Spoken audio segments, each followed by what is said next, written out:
Welcome back to Geopolitics and Money, where we continue our in-depth analysis of the Nord Stream pipelines, the hotly contested issue at the center of a geopolitical battle between the United States and Russia. In our previous video, we explored the events of September 2022, when the pipelines were intentionally sabotaged during the ongoing war in Ukraine, heightening tensions between Russia and the West. In this video, we will take a closer look at the covert operation that was planned and executed by the U.S. Navy to destroy the Nord Stream pipelines. With the help of the Norwegian Secret Service and Navy, the operation was carried out successfully, and we'll give you an inside look at how it was planned and executed. We'll also examine the broader implications and geopolitical consequences of this daring operation and how it has affected the relationship between the United States, Russia, and Europe.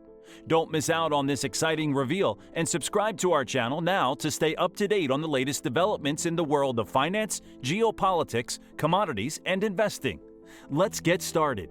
In September 2022, the situation around the Nord Stream gas pipes escalated dramatically with the intentional sabotage of the pipelines during the ongoing war in Ukraine. Both sides, Russia and the West, have pointed fingers at each other for this act. In February 2023, investigative journalist Seymour Hersh published a bombshell investigation titled "How America Took Out the Nord Stream Pipeline."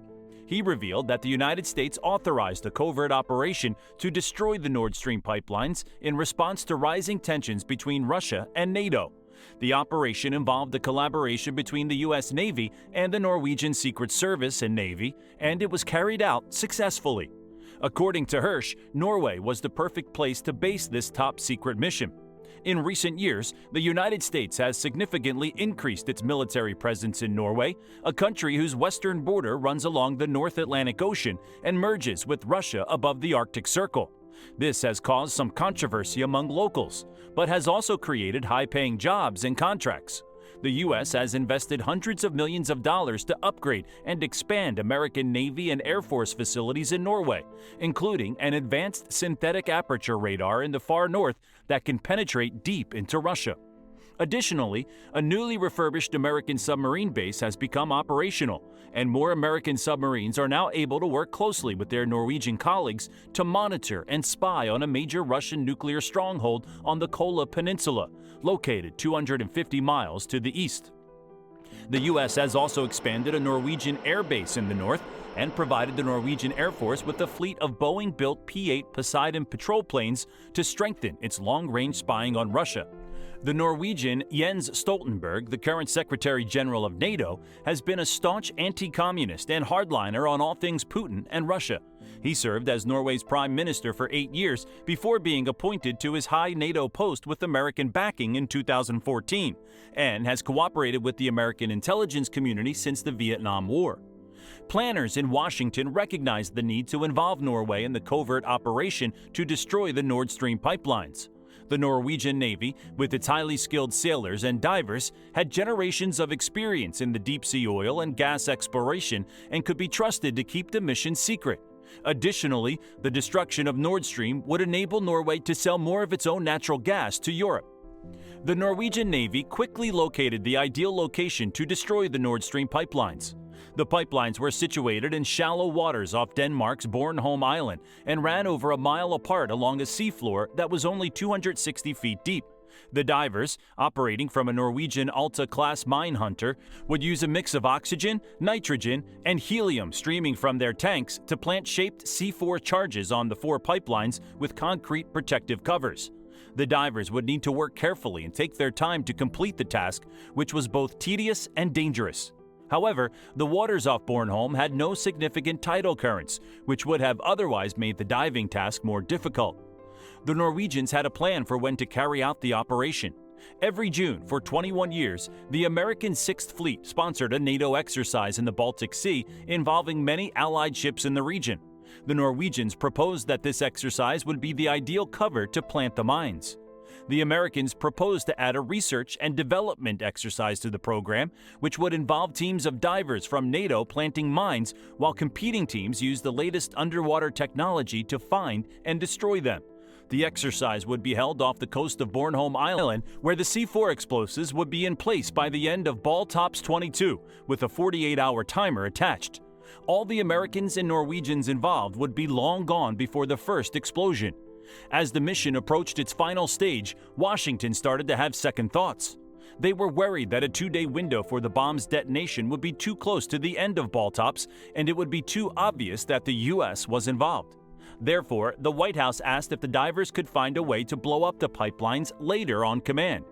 It was a much more demanding assignment than those in Washington understood. There was no way for the team in Norway to know when the president might push the button. Would it be in a few weeks, in many months, or in half a year or longer? The explosives attached to the pipelines in the Baltic Sea could be triggered by a sonar buoy dropped by a plane, but background noises in the heavily trafficked waters could accidentally trigger them. To prevent this, the sonar buoy emitted a sequence of unique low-frequency tonal sounds that only the timing device would recognize. The longer the explosives were in the water, the greater the chance of a random signal launching them. On September 26, 2022, a Norwegian Navy P-8 plane dropped a sonar buoy, which triggered the explosives a few hours later, shutting down 3 of the 4 pipelines. Methane gas was seen spreading on the water's surface, and the world learned that something irreversible had taken place. After the pipeline bombing, the media speculated that Russia was behind the attack, but never established a clear motive for such an act of self-sabotage. When it was revealed that Russian authorities were getting estimates for the cost of repairing the pipelines, the New York Times described it as complicating theories about the attack. The American media did not investigate the earlier threats made by Biden and Nuland. While it was never clear why Russia would destroy its own pipeline, Secretary of State Blinken suggested that the crisis was a potentially good moment. This is what he said, and I quote, "It's a tremendous opportunity to once and for all remove the dependence on Russian energy and thus to take away from Vladimir Putin the weaponization of energy as a means of advancing his imperial designs. That's very significant, and that offers tremendous strategic opportunity for the years to come. But meanwhile, we're determined to do everything we possibly can to make sure the consequences of all this are not borne by citizens in our countries or, for that matter, around the world." Victoria Nuland, the Undersecretary of State, expressed her approval of the destruction of the Nord Stream 2 pipeline during a Senate hearing in January. She stated her satisfaction at the pipeline's fate and said that the Biden administration shared her views. So they said they would do it, they planned to do it, and they actually did it. That's it for this episode. Don't miss out on the latest geopolitical insights and analysis. Show your support for our channel by hitting the like button and subscribing to stay up to date on the most important developments. Your support means a lot to us, and it helps us continue to create high-quality content that you won't find anywhere else. Join our community today.